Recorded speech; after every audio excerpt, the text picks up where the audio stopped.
Jamie. This is Dead Dodge Garage, and this is Gary Hergert's Survivor Power Wagon. Clearly, someone needs to lower the idle speed. This is terrible. Alright, that's better. It's a 1967 W200, and it's pretty awesome. Ah, Mother Nature's eating my dart. Also, I forgot I have a dart. Don't mind me, just doing Power Wagon things. Might be time to mow the lawn, Tom. In case you're not familiar with the Power Wagon line, I'll give you the Cliff Notes version of the story there. The year was 1939, and World War II was raging, or starting to rage, or I don't know, there was stuff happening in Europe. Anyway, war was on the horizon for the US, and the US military knew that four-wheel drive vehicles that could go anywhere and do anything would become very important. Four-wheel drive had existed for a very long time. In fact, there was a working four-wheel drive vehicle in like 1893. And of course, multiple four-wheel drive vehicles were designed and engineered and built for the US military around this time. Can't forget the Jeep, you know, that was a small four-wheel drive. But Chrysler's offering was a half-ton four-wheel drive Dodge pickup. Well, I say pickup, but they usually had open cabs and different types of beds. And anyway, the point is, it was basically a truck. After the war, Chrysler wasn't going to let all that engineering go to waste. And so came the civilian Power Wagon. It was essentially an enclosed cab version of the trucks that were being used by the military fighting World War II. Except, of course, they were rated for 1 ton. They could actually carry a whole lot more than that, too. They are tough trucks. They're also absolutely terrible to drive. I no longer own it, but when I started the channel, I owned a first series Power Wagon, a 1948. In fact, that very truck is my logo. Kind of cool. That military-style Power Wagon was the only four-wheel drive truck Chrysler made up until about, I think it's 1957. At that time, they extended the Power Wagon name to a version of their normal D-Series pickup. Internally designated as the W-Series, this new four-wheel drive truck used the same wide cab that could seat 3 people as the normal two-wheel drive pickups. They also had styled beds, and just in general, all of the body stuff was in line with the normal pickup from that year. Now, they still made the military-style truck, and they would continue to do that all the way until 1968, which is kind of amazing. So, when the D-Series line was renewed in 1961 with this style body, so too was the W-Series. These are collectively known as Sweptlines, 1961 to 1971. They all share that cab design, the same body lines, essentially the same trucks. What we're looking at here is a 1967. There are a lot of carryover details that you can find on an earlier truck, like the font of the badges, that number badge there, the design of the hood, the general dash shape, the knobs. There's a lot of stuff that carried over. These door handles were new, I believe, for 67. Before this, they had a fridge handle, which is way cooler. I'm going to point out some various details on Sweptline trucks that changed over the years, and you're going to notice I never know exactly what year that is. Partially that's because my memory is terrible, but also because generally all of these changes were rolling changes, and it's hard to know exactly when things happened. Up until mid-1965 or something, these things had dual headlights and a sheet metal surround there, and then a grille with like that kind of shape. But that was renewed to this, the pie tin design. A-series vans and trucks, you know, the flat nose thingies, use a very similar design to this. And of course, cars like the 1964 Dodge Dart have a kind of headlight surround pie tinny thingy. They are always dented like that. I find it really fun that they restyled the grille and the headlights and switched to those single large bulbs, but they didn't change the hood.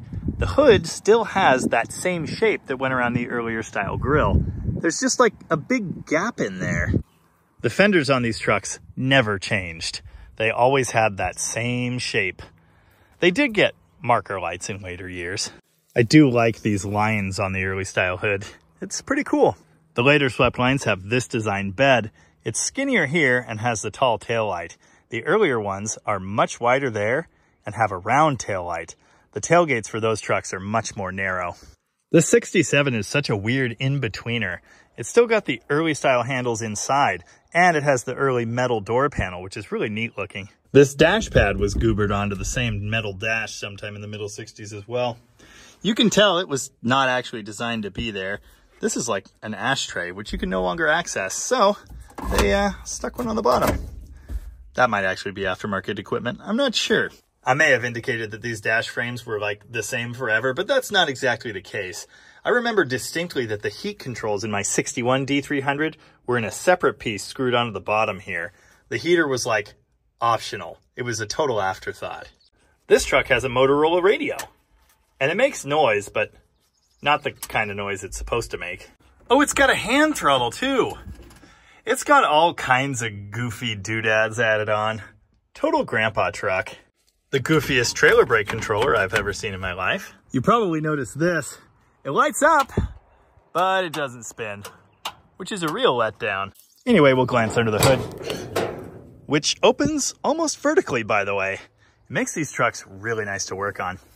This thing is equipped with the new for 67 LA318. Incidentally, I don't really know the history, but I can tell something happened here. That is a car oil pan. This Sweptline truck should have a front sump oil pan. It's a lot like the ones you'll see in later trucks from the 70s and 80s, but the sump's at the front instead of the back. Being a 67, it's the first year to have a dual circuit master cylinder. And that's kind of nice. Next to that, there's actually still a pump and pray for the hydraulic clutch. The hydraulic clutch stuck around until like 69 or 70? Not sure. If we lose the lid to the clutch reservoir in the field, we've got a spare. So that's good news. Just grandpa things. As you may know, Gary and Tom Hergert love to gallivant across the country and buy parts and project vehicles and precious collectibles and signs and things of that nature. They found this truck in Montana. I've been informed I'm supposed to call that state Montucky, which I'm not going to do. If you haven't noticed already, there's something pretty special about this truck. That is original paint. This thing is a survivor. The odometer reads 61,157. And yes, the speedometer is screwed up now. That's just normal Sweptline stuff. Now that's not to suggest it's like 100% perfect and original or anything. For one thing, the seat's been redone, which is interesting. It's very, very squishy, and it keeps trying to rip my pants. It doesn't exactly take an expert to recognize that this truck has been used for truck stuff. Look at the bed floor. We think it must have had a fifth wheel hitch, judging by the holes and the wires. That also could have been for a bed camper. The tailgate is long gone. Actually, apparently that was stolen in somewhat recent history, but I bet it wasn't on the truck at the time. Tom says the Montana mud flaps make the truck, and I'm inclined to agree. Look at this crazy thing. That's some beef. On the first series Power Wagon, you could actually get a PTO setup that would run accessories off of the back. You could drag farm implements with them, which is awesome. That stuff did not survive to this series of Power Wagon, but still, neat. It's a bummer these tires are old enough to like run for president because they were pretty fresh. As you can see, they're mounted to the original steel wheels. These are called lock ring wheels. Notice the separate ring there on the outside that secures the tire. Those can be serviced by some truck tire shops. The little mom and pop places probably won't want to touch that. All of the trim is here and pretty decent. It's got the West Coast mirrors. Those are kind of cool. It's got a battering ram for a front bumper, but you know, little details. Yeah, it's kind of rough in places. If you've watched the channel for a while, you know I actually own one of these trucks. It's a turquoise 1964 W200. It doesn't have a bed. Well, it kind of has a step-side bed that doesn't fit right and is just kind of hanging on it. The point is, it's not as nice as this one, and it needs a lot of work. So, needless to say, I'm a little jealous. Yeah, just a little. This truck has some features mine doesn't, like steps and a floor. It's mostly there. If you know Sweptlines, you know rust in these areas is just like par for the course. And this truck is no exception to that. It is a little rusty, but it's pretty good. On a scale of 1 to 10, I'd say this is like a Washington 9 and a Minnesota 19. Stuart Warner tack. So cool. So vintagey. There's actually a module for that under the hood and none of it's wired, which is unfortunate. I assume it's not wired because it's bad. Anyway, as you probably noticed in the intro, this truck does run. That's right. I was deprived of my greatest joy in life because they just had to get this running in Montana. Anyway, the good news is it needs a bunch of other stuff. We're not doing most of that stuff today, or almost any of it really, but we are going to talk about this. First, I'll direct your attention here. Twin stick transfer case. That's actually the same as the first series Power Wagon. Whether it's actually the same case, I don't know. I can't be bothered to figure out what number this case is. I know it's not the later 205, but it's something. Anyway, that is your high-low range, and that is two-wheel drive, four-wheel drive. This 4-speed shifter is attached to a new process, NP435. The 435 was Dodge's go-to truck 4-speed for like decades. It was preceded by the NP420, which was a similar animal. The NP420, though, I don't think was synchronized, or maybe it was synchronized in third and fourth. I don't remember. Anyway, the 435 has a granny low, which, yeah, it's up there, like all the way up there, which is non-synchronized, and then 2 through 4 are synchronized. This particular transmission has the distinction of being the tightest shifting one I have ever seen. Usually these things are way more sloppy than that. Because it's a 3/4 ton truck, in the back, you'll find a Dana 60, which you already knew if you know axles, because that flange right there, not found on any Chrysler axles, at least not in this time. According to the spec tag, the front axle is a Dana 41. I'm not familiar with that number. It looks very, very similar to a Dana 44, so I'm just going to go ahead and assume it's roughly the same thing. But it is a closed knuckle axle. That means you can't see the U-joints that drive the axle shafts, you know, divide them into inner and outer there. It's all enclosed in a ball. So why am I doing a video? I don't know, it's cool. I wanted to, and I like driving stuff through the field. But since we're here, it is overcharging currently, so let's see if we can fix that. This here is your standard Chrysler alternator. It's the round back design, which basically means the back of it is round. Gee, thanks for explaining that, Jamie. It was really complicated and hard to figure out. Anyway, this style alternator is controlled by a mechanical regulator. That mechanical regulator is kind of weird. The standard car regulator from the 60s is about 2/3 of this size, and it's mounted with 2 bolts. The heavy-duty truck ones are mounted with 3 bolts, and they're heavier duty, I guess. Because the thing is overcharging, which we know because the amp gauge is doing that and just staying there, we can be sure that the alternator itself works, and that power is getting to this field wire. Power comes to that field wire through the regulator. Did I mention these are like the best trucks to work on? Well, they are. You've got built-in tool benches / seats, and easy access to everything. It's great. Oh, the hood hinges are messed up and it goes back even farther than it's supposed to. I was informed that when they picked the truck up, there was like a crazy windstorm or something. They opened the hood and it flew backwards like this and almost took out the windshield. Anyway, these regulators are really simple mechanical devices. I'm gonna pop the lid off so we can take a look at what's in there. To do that, I did have to move the air cleaner, which revealed the Carter BBD, my favorite carburetor.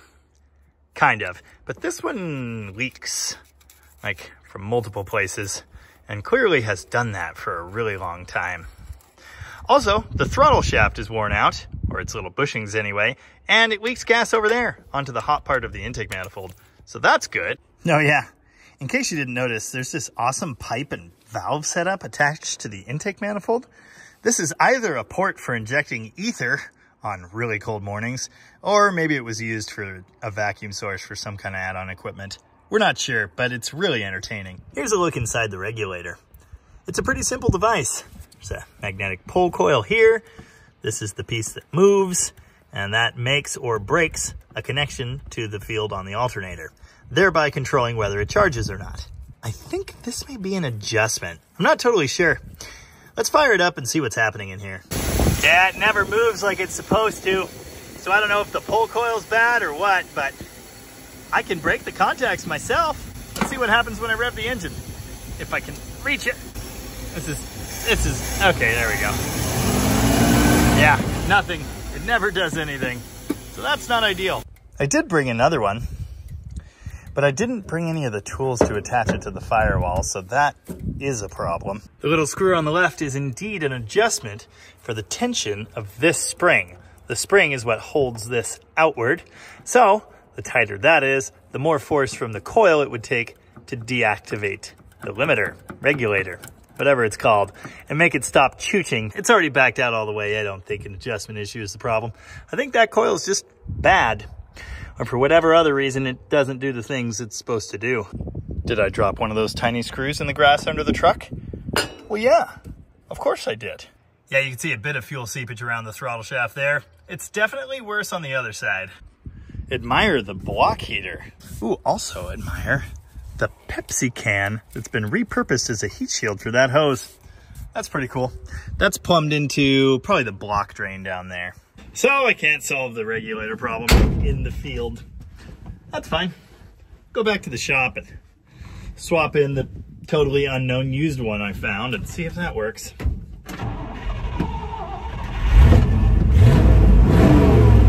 We definitely have to take the scenic route though. Oh yeah. I wonder what kind of gears are in this one. Crawl mode is one of my favorite features of Dodge off-roaders. You put them in low and they'll just crawl along on the trail while you walk beside them. This one is not quite so excited to crawl. I suspect that's a matter of gearing. You might have noticed that newly cleared hillside back here. Unfortunately, that's someone else's property. So we can't test it out. We're stuck in the field. You know, these trucks actually sit pretty high, and yet most of this grass is taller than the hood. Whee! I will say it's not a smooth ride. Yeah, look at all this. It looks like an apprentice knocked all those trees down with an angry beaver. Tom informed me that the temperature gauge started reading hot the other day. Well, it's doing it again. It's not hot yet, but it's getting up there. Of course, we don't know that that gauge is accurate or anything. Oh, hey, the regulator's actually kind of sort of starting to do something. You can see the gauge is still up at charge, but occasionally it's dropping down. The little wheeling trail I made with my Cherokee is there.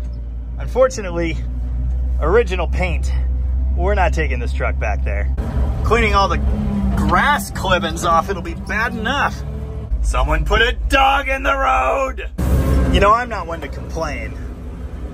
I'm kidding, I really am one to complain, actually. Anyway, some kind of horrible pokey plant stabbed me in the leg, and now it's really itchy and uncomfortable. Yeah, when I get it up in the revs, the regulator is starting to do stuff. Well, the temp gauge is hanging there. It might be fine, but it also might not be fine. The oil gauge is giving good news. I think the speedo cable must be broken because that thing isn't dancing, screaming, popping. It's not doing a thing. It's just stuck at like 20.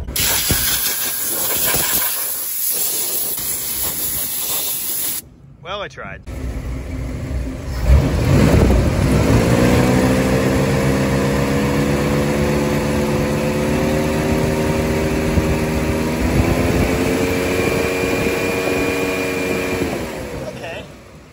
Actually fine. Yeah, so the lesson is just ignore all the gauges because everything's going great. Oh yeah, and plenty of heat's blowing off the radiator, so the thermostat's doing that thing it's supposed to do. That wasn't me. I didn't do that. Yeah, these are not looking too hot. Of course, the fuel gauge doesn't work, but the slosh test says there is some stuff in here. We even have brake lights, which I can tell because the alt gauge is dipping. We don't have blinkies, but you know, it's got brakes for days. Huh. The tabs never expire, so that's cool. I just learned this truck has a glass pack. Also a bunch of grass wrapped around the driveline. You know what? I think we better just drive it on the road, get it over with. What's the worst that could happen?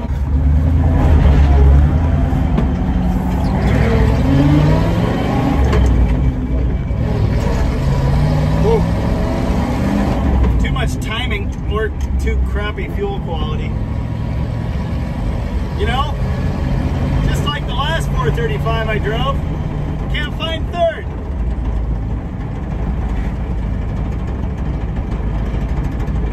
the tires. They're not good.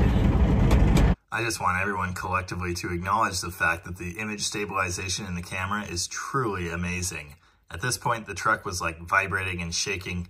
I mean, you could hear the doors trying to fall off, but the camera shot just stays solid. I'm just gonna go this speed. Whatever this speed is, that's a good speed. Oh, yeah, punishing ride. I used to own a half-ton W200 short bed truck. That one, that one rode okay. Hey, front right brake doesn't work.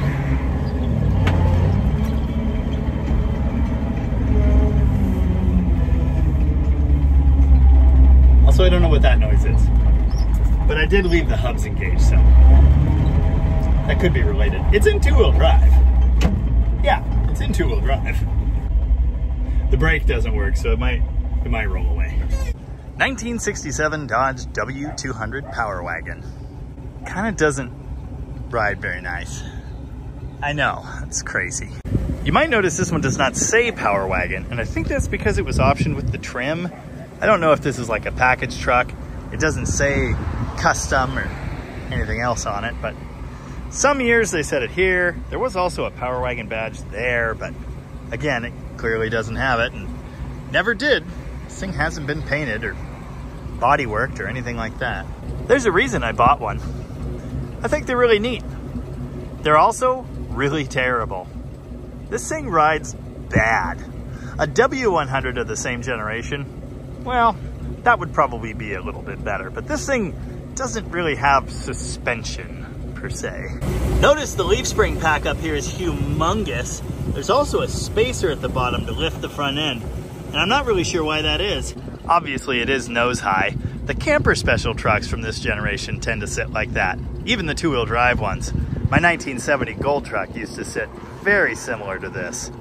This one doesn't say camper special or, again, anything else on it, so I really don't know why that is. Admire these goofy added coil springs. I'm sure that works great. It's pushing on the bed, not the frame.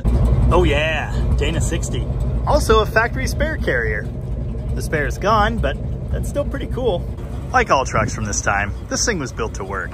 It's not supposed to be like comfortable or enjoyable to drive. Well, it is enjoyable from a certain perspective. You know what I mean. Oh, I forgot to point out the small back window. That's another cool feature of the earlier trucks. By 70, those were gone. I think a big window was optional in the mid-60s. You can probably hear that. The bed is vibrating apart. Watching me drive this thing, you can probably tell why people take these bodies and swap them onto much later frames, like the second gen frames from the 90s, or even a third gen from the 2000s. Of course, it's best if you've got a Cummins under the hood. That makes an awesome truck. Don't mind this, that's just normal Sweptline stuff. I don't think this truck will be any crazy swap project in the near future, or hopefully ever. It's just a cool old Survivor. Well, all right, I can think of a few improvements. Ooh, K-Series. Nice. Yeah. Anyway, I'm gonna go park this thing before anyone notices it. Ooh, giant ancient tractor, or crawler, or dozer, or whatever you wanna call it. Ooh, at some point, we gotta test the 8-track. I was gonna unlock the hubs and I forgot. Not the most pleasurable driving experience at present. Gotta try it again when it's got new tires, which is gonna happen. That's the kind of thing Gary does, you know. Stopping! Oh yeah, it's a bad sound. Did you know first gear in the 435 is totally extra? Well, it is. Although I often use it anyway, just for fun. Tom did inform me that the transmission's making horrible noises, but I don't know that that's what that is. Well, maybe. If you ignore the horrible ride, this thing is pretty fun off-road. But yeah, horrible. Absolutely horrible. I don't even know what that is. Oh, it's the whole 2x6 tailgate popping out of its hole. The next generation of Power Wagon looked like this. Oh yeah. Compared to the Sweptlines, these things ride great. That's not to suggest they ride like Cadillacs or anything, but definitely better. It really all comes down to springs. And as you saw, this thing has like a lot of them. Anyway, I guess that's it. We didn't really accomplish anything. Whoa, my neck hurts. Swept lines are cool. Yeah, I guess that's a lesson. I think Trev here at Rocket is actually gonna buff this thing. And we'll definitely be doing tires and brakes and every single piece of rubber on the truck. And you may well see that stuff on future videos. Until then, as ever, thank you very much for watching. And remember, if you can't dodge it, 200 it. And now I just have to go park it, so I guess I'll take the scenic route. Whee! Oh, now I'm gonna have to knock more grass off it. Do you dare me?